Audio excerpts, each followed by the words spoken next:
Oi, gente, boa noite, tudo bem com vocês? Meu nome é Vivian, eu vim aqui hoje a pedido, um convite na verdade, da minha amiga Débora.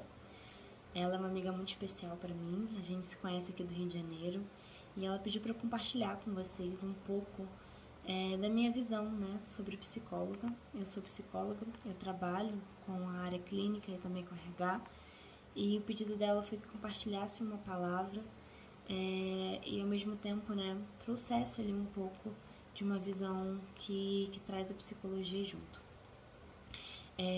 Ela compartilhou comigo que o tema que vocês vêm trabalhando é o tema de transformação e eu vou trazer um pouco da minha visão como psicóloga e ao mesmo tempo como cristã sobre como se dá essa transformação na nossa vida, né? Transformação que vem de dentro para fora. E como a gente passa por esse processo junto com Deus, né? Inicialmente eu gostaria de dizer que eu acredito que nós não somos somente uma coisa isolada, né? Eu não acho que nós somos seres unicamente biológicos ou seres espirituais unicamente, ou então seres físicos, né? Sei lá, enfim, né? Nós somos seres integrais.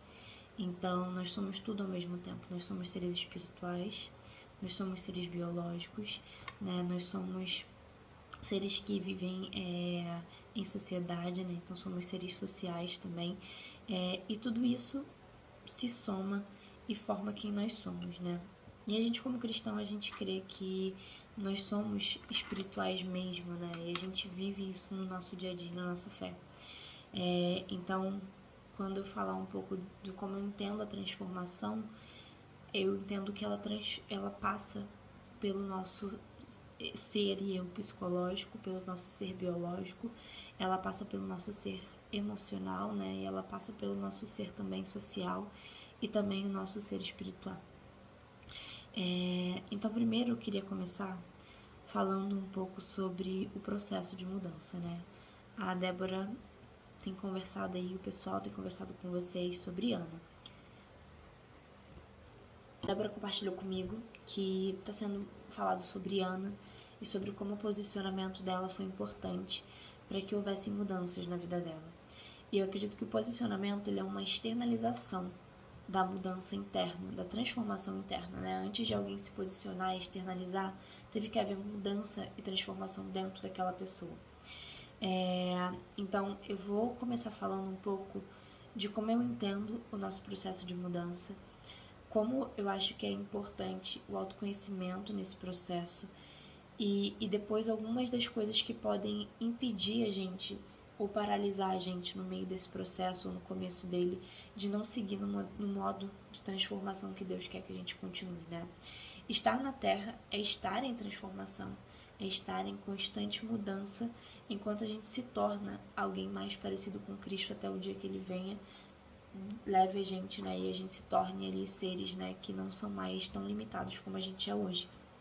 Mas aqui é o começo das mudanças, é o começo da transformação, é o começo da gente ser sermos seres celestiais. Então, eu vou começar com um versículo que eu acho que ele marcou muito a minha vida no meu processo de transformação, que na verdade não é só um versículo, né? É Salmos 139.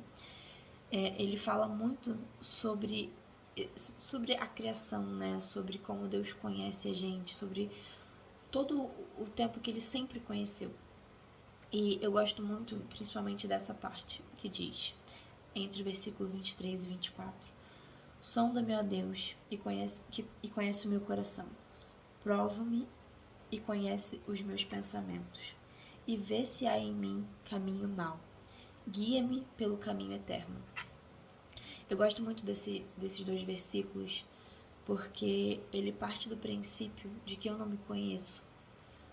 Que eu me conheço um pouco, mas que ele me sonda. E quando eu penso em sondar, me dá muita sensação de entranhas, me dá muita sensação de cantos e detalhes que eu não sou capaz de ver. Sabe aquela coisa de quando alguém diz uma coisa sobre você, a pessoa diz, você é assim, ou você é assado, você é muito espalhafatoso, ou você é muito tímido, e você não se reconhece naquilo que a pessoa está te dizendo? Porque tem coisas em nós que a gente não não identifica e que a gente não percebe. E quando eu leio esse salmo, eu identifico que ele colocou na mão de Deus essa capacidade, essa compreensão, na verdade, de que Deus conhece tudo. E ele diz: sonda, meu Deus, e conhece meu coração e prova-me, conhece os meus pensamentos, e vê se há em mim algum caminho mau. E todas as vezes que esse versículo vinha em mim, muitas vezes, me remetia muito a isso. Eu falava: Deus, eu não me conheço, eu não sei quais são as minhas qualidades e os meus maiores defeitos. Eu não sei sentimentos internos que eu sinto e que eu nem sei que eu sinto.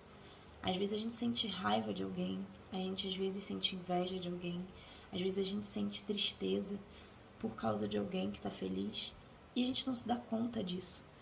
Tem sentimentos, tem pecados nossos que a gente não sabe que existem, a gente não sabe que a gente está cometendo, mas Deus sabe.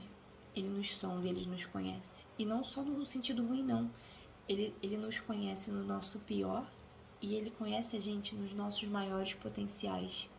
Então, quando a gente também está perdido em sonhos, objetivos, metas e propósitos de vida, Ele também conhece a gente. Então, quando eu penso nesse salmo, eu penso muito num Deus que me criou. E eu penso muito num Deus que me desenhou sabendo cada detalhe que Ele colocava. E que como esse conhecimento que Ele tem é a minha principal arma para que eu me transforme. Porque eu penso que a gente na Terra, nós somos como viciados em drogas e como os bêbados que vivem nas ruas. A nossa diferença é que a gente não é viciado em álcool ou viciado em drogas, mas o nosso vício são os nossos pecados, que eu tenho os meus e cada um tem os seus. E eu penso que um viciado, ele só consegue cura através do entendimento de que ele é doente, através do entendimento de o que é o problema dele, não só do problema que ele tem de beber, mas o que na história de vida dele leva ele a beber tanto, a se refugiar na bebida. E eu acho que todos nós nos refugiamos no pecado para lidar com a nossa impossibilidade de controle, com as nossas limitações como humanos. E a gente fica buscando incessantemente encontrar um lugar onde a gente é poderoso, onde a gente tem capacidade de fazer coisas que na verdade a gente não tem. E a gente esquece que Deus é quem faz isso que a gente não é capaz de fazer, né? E a gente fica tentando lidar com isso, fingindo que a gente vai conseguir suprir. E nessa, quando a gente lida com a nossa incapacidade de resolver problemas, de lidar com traumas nossos, de lidar com problemas familiares, financeiros, de lidar com coisas que a gente não controla, é quando a gente começa a se afundar mais em nós mesmos de uma forma negativa. Porque a gente ativa todos os nossos traumas, a gente ativa toda a nossa história que nos doeu e a gente vai vivendo ali repetições de situações que nos fazem mal. Então aqui eu entendo que quando eu peço para Deus me sondar, eu amo aquela música Sonda-me, Senhor, que me conheces, sonda o meu coração, né? Ele pede muito a Deus que sonde o coração dele. E sempre que eu ouvia essa música me remetia muito a isso, né? Que Deus me conhece e que através do que Ele me conhece e o que Ele pode me revelar sobre mim é onde tudo começa para que eu mude, para que eu transforme a minha vida e para que isso se externalize para o mundo de uma forma natural e não forçada como uma máscara que eu visto, mas como uma coisa que é verdade para mim internamente e aí passa a ser verdade para fora também. E aí eu gosto muito de um outro versículo também que diz: mas não há nada encoberto que não haja de ser descoberto, nem oculto ao Senhor, que tudo conheces. E muitas vezes quando a gente lê esse versículo de Lucas 12:2, a gente remete muito ele a pecados de alguém que estavam encobertos e vieram à tona, né, a situações públicas das pessoas. Mas para mim, esse versículo ele sempre me falou muito sobre como Deus traz a luz não só para as pessoas sobre coisas que devem vir a público e que muitas vezes vêm também, mas que Deus traz à luz o que está encoberto dentro da gente para a gente mesmo. Eu imagino Deus pegando uma lâmpadazinha quando a gente se converte, né? E não só no momento da conversão, mas em diversos momentos da nossa vida, quando a gente se reconverte, né? Em diferentes situações, eu imagino Deus falando assim: vamos pegar essa lâmpada aqui e vamos fazer um passeio dentro de você e vamos caminhar por dentro das suas entranhas, que eu sondo, que eu conheço, e vamos ver o que está escuro, e vamos passar um pano e limpar, vamos trocar essa engrenagem que está quebrada. E é um processo muito doloroso, né? Então, e aí vem aquele outro versículo na minha cabeça, né? Que cada um pegue a sua cruz e carregue. Porque quando a gente lida com a gente mesmo, né? Eu acho que essa é a cruz mais pesada que a gente tem que lidar. Porque quando a gente lida com a gente mesmo, quando a gente bota a luz dentro da nossa escuridão, a gente não acende a luz só para os nossos pecados. Não é só pecado que Deus acende luz. Ele acende luz dentro das nossas dores. Ele acende luz dentro dos nossos traumas. Ele acende a luz dentro de nossas memórias que a gente apagou porque elas eram tão doloridas que eu não quero nem lembrar que elas existem. Ele acende a luz dentro de pecados, dentro de coisas que a gente se envergonha. Ele acende a luz dentro de muitas coisas dentro da gente. Coisas que envergonham a gente, né, também. Mas ele também acende a luz dos nossos potenciais, em sonhos que a gente jogou terra em cima, ou que pessoas jogaram terra em cima.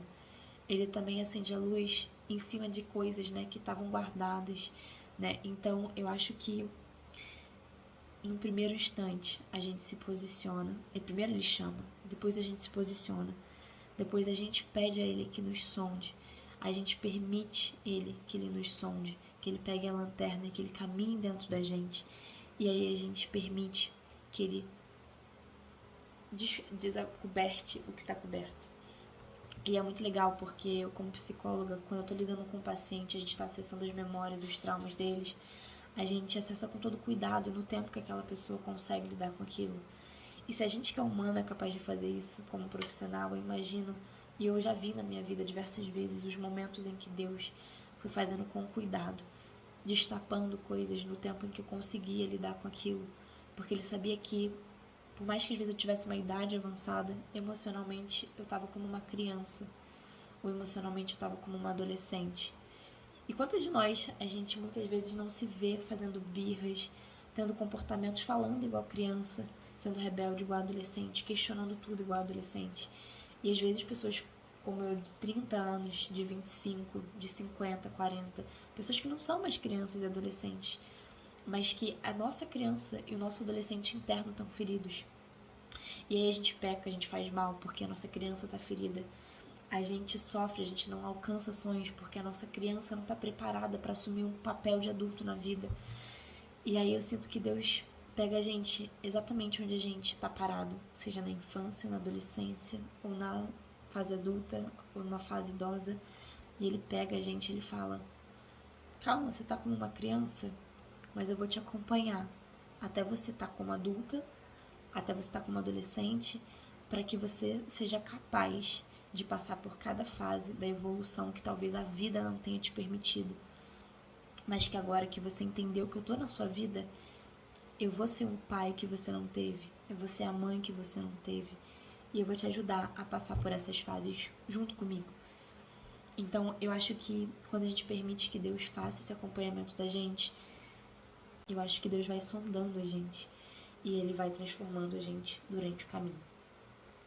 E aí, nesse processo de transformação, a gente tem as questões inconscientes da nossa mente, né? Como eu falei, desejos, sonhos, pecados, vontades, coisas que a nossa mente não permite que a gente acesse por diversas razões. E aí eu vou trazer um pouco aqui da psicologia no sentido de situações que podem paralisar a gente ou impedir a gente de alcançar coisas que Deus já desenhou pra gente na nossa vida. E aí eu vou falar do medo e da ansiedade. E aí eu vou te explicar que dentro da nossa mente, no nosso cérebro, na verdade, a gente tem uma parte que se chama amígdala. Ele é uma parte muito primitiva do cérebro, né? A maioria dos animais tem essa partezinha no cérebro, por exemplo. Tem partes mais complexas do nosso cérebro que animais não têm, mas essa maioria dos animais tem. E ele é muito responsável por emoções, por sensações, o nosso lado mais irracional. Então a raiva, a autoproteção, o medo, tudo isso é processado pela amígdala. E, por exemplo, se a gente bate um carro, e eu sofro um acidente, o meu cérebro apaga. E eu não lembro do acidente de carro. Eu acordo no dia seguinte no hospital e eu não lembro que eu sofri esse acidente. Não lembro o que aconteceu. Por quê? Porque a amígdala, ela apaga esse registro. E ela faz isso para que a gente lide com aquilo, né? Com aquele trauma, para que a gente consiga viver. Só que toda vez que eu entro num carro, eu tenho medo. Toda vez que eu entro no carro, eu tenho crise de ansiedade. Eu não consigo mais dirigir o carro. E a nossa vida, ela, na nossa mente, ela faz isso não só com coisas concretas como um acidente de carro, mas às vezes com situações que a gente viveu na nossa vida. Pessoas que foram abusivas, que passaram por agressões, por exemplo, elas têm medos e ansiedades que elas não entendem porque elas têm, mas que alguma coisa, uma pessoa, um comportamento, um certo ambiente aciona nela um medo, né? E que ela não entende por quê, porque é um trauma que ela já nem lembra de onde veio. E aí vem medos, ansiedades, né? E diversas coisas que a gente não entende, mas que estão lá na nossa memória, que a gente não acessa, mas estão lá.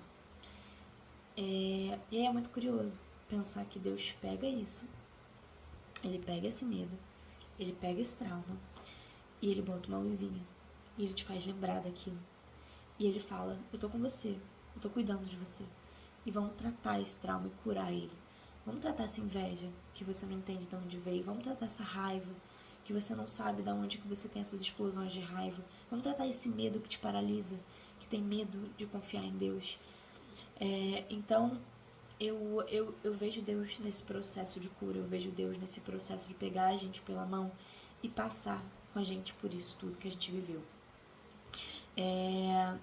E aí, tem 2 versículos que eu gosto muito que são: lancem toda ansiedade, porque Ele tem cuidado de vós. 1 Pedro 5,7.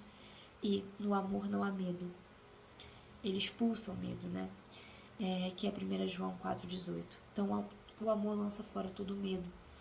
Mas, para que a gente possa lançar fora todo medo, a gente precisa estar debaixo do amor de Deus. E isso não significa só acreditar não, né? Ouvir falar do amor dele. É realmente acreditar que durante todo o processo de dor, durante todo o processo de sofrimento, se ele está com você e se ele está te levando através desse processo para que você, através dos momentos que ele te sonda e que ele te leva a se conhecer, ele está te curando e te fazendo acessar memórias que você não tinha, mas que ele quer tratar na sua vida. Eu acredito que o processo de transformação é um processo difícil, é um processo doloroso, mas é um processo que ele tira a gente de um lugar e ele leva a gente para outro.